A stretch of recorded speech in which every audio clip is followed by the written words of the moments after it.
ലോകരാഷ്ട്രീയത്തെ പതിറ്റാണ്ടുകളായി സ്വാധീനിച്ചിരുന്ന ഒരു നേതാവിന്റെ വിടവാങ്ങലിലാണ് ഇപ്പോൾ ലോകം സാക്ഷിയാകാൻ പോകുന്നത്. ഇറാന്റെ പരമോന്നത നേതാവായ ആയത്തുള്ള അലി ഖാംനയുടെ സംസ്കാര ചടങ്ങുകൾ അടുത്ത ദിവസങ്ങളിൽ നടക്കുമെന്നാണ് റിപ്പോർട്ടുകൾ പുറത്തുവരുന്നത്. 1989 മുതൽ ഇറാന്റെ പരമോന്നത നേതാവായി പ്രവർത്തിച്ച ഖാംനെയ് രാജ്യത്തിന്റെ രാഷ്ട്രീയ, സൈനിക, മതപരമായ തീരുമാനങ്ങളിൽ അവസാന വാക്ക് പറഞ്ഞ വ്യക്തിയായിരുന്നു. ഇറാന്റെ പ്രസിഡന്റിനേക്കാൾ അധികാരമുള്ള സ്ഥാനമാണ് സുപ്രീം ലീഡർ എന്നത്. അതുകൊണ്ട് തന്നെ ഖാംനെയുടെ മരണം ഇറാന്റെ ചരിത്രത്തിലെ ഏറ്റവും നിർണായകമായ വഴിത്തിരിവുകളിൽ ഒന്നായി കണക്കാക്കപ്പെടുന്നു. അമേരിക്കയും ഇസ്രായേലും ചേർന്ന് നടത്തിയ ആക്രമണത്തിലാണ് ഖാംനെയ് കൊല്ലപ്പെട്ടത്. വിവിധ മാധ്യമങ്ങൾ റിപ്പോർട്ട് ചെയ്തിരുന്നു. തുടർന്ന് ഇറാനിൽ 40 ദിവസം ദുഃഖാചരണം പ്രഖ്യാപിക്കുകയും രാജ്യവ്യാപകമായി അനുസ്മരണ പരിപാടികൾ സംഘടിപ്പിക്കുകയും ചെയ്തു. എന്നാൽ ശ്രദ്ധേയമായ കാര്യം മറ്റൊന്നാണ്. ഇറാന്റെ ചരിത്രത്തിൽ പ്രധാന നേതാക്കളുടെ സംസ്കാരം സാധാരണയായി വളരെ വേഗത്തിലാണ് നടക്കാറുള്ളത്. എന്നാൽ ഖാംനെയുടെ സംസ്കാര ചടങ്ങുകൾ പലതവണ മാറ്റിവെക്കപ്പെട്ടു. സുരക്ഷാ ആശങ്കകളും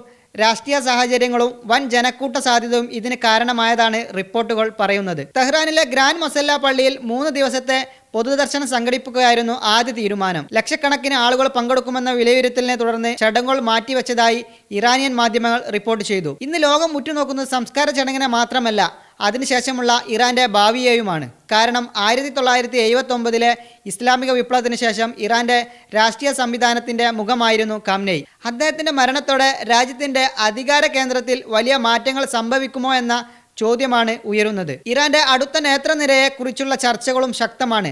അധികാര കൈമാറ്റം എങ്ങനെ നടക്കും? രാജ്യത്തിന്റെ വിദേശ നയം എന്താകും? അമേരിക്കയും ഇസ്രായേലുമായുള്ള ബന്ധം എങ്ങനെയായിരിക്കും എന്നതും വളരെ ശ്രദ്ധേയമാണ് രാഷ്ട്രീയ നിരീക്ഷകർ വിലയിരുത്തുന്നത്. ഖാംനെയുടെ സംസ്കാര ചടങ്ങിൽ ലക്ഷക്കണക്കിന് ആളുകൾ പങ്കെടുക്കാൻ സാധ്യതയുണ്ടെന്ന് റിപ്പോർട്ടുകൾ. 2020 ഇറാനിയൻ സൈനിക കമാൻഡറുടെ സംസ്കാര ചടങ്ങുകൾ കോടിക്കണക്കിന് ആളുകളാണ് പങ്കെടുത്തത്. അതിനാൽ തന്നെ ഖാംനെയുടെ വിടവാങ്ങൽ ചടങ്ങും ചരിത്രത്തിലെ ഏറ്റവും വലിയ പൊതുസമ്മേളനങ്ങളിൽ ഒന്നായി മാറുമെന്നാണ് വിലയിരുത്തൽ.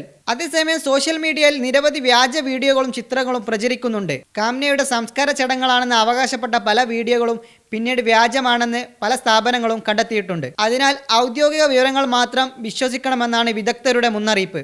ഇറാന്റെ ആഭ്യന്തര രാഷ്ട്രീയത്തിൽ മാത്രമല്ല, പശ്ചിമേഷ്യയിലെ ശക്തി സമവാക്യങ്ങളിലും ഈ സംഭവം വലിയ സ്വാധീനം ചെലുത്തും. ലെബനാൻ, സിറിയ, ഇറാഖ്, യമൻ തുടങ്ങിയ മേഖലയിൽ ഇറാന്റെ സ്വാധീനം ഭാവിയിൽ എങ്ങനെ ആയിരിക്കും എന്നതും ലോകം നിരീക്ഷിക്കുകയാണ്. ഒരു കാലഘട്ടത്തിന്റെ അവസാനമാണ് ഖാംനെയുടെ മരണമെന്ന് അദ്ദേഹത്തിന്റെ അനുയായികൾ പറയുമ്പോൾ ഇറാനിൽ പുതിയ രാഷ്ട്രീയ മാറ്റങ്ങൾക്ക് ഇത് തുടക്കമാണെന്നാണ് വിമർശകർ വിലയിരുത്തുന്നത്. എന്നാൽ ഒരു കാര്യം വ്യക്തമാണ്, അദ്ദേഹത്തിന്റെ സംസ്കാര ചടങ്ങ് ഒരു മതചടങ്ങ് മാത്രമല്ല, ലോകരാഷ്ട്രീയത്തിൽ ശ്രദ്ധേയമായി മാറിയ ഒരു ചരിത്ര മുഹൂർത്തം കൂടിയാണ്. മറ്റൊന്ന്, ഇറാന്റെ പുതിയ പരമോന്നത നേതാവ് മുജ്തബ ഖാംനെയ് ഇതുവരെ പുറത്തു വന്നിട്ടില്ല.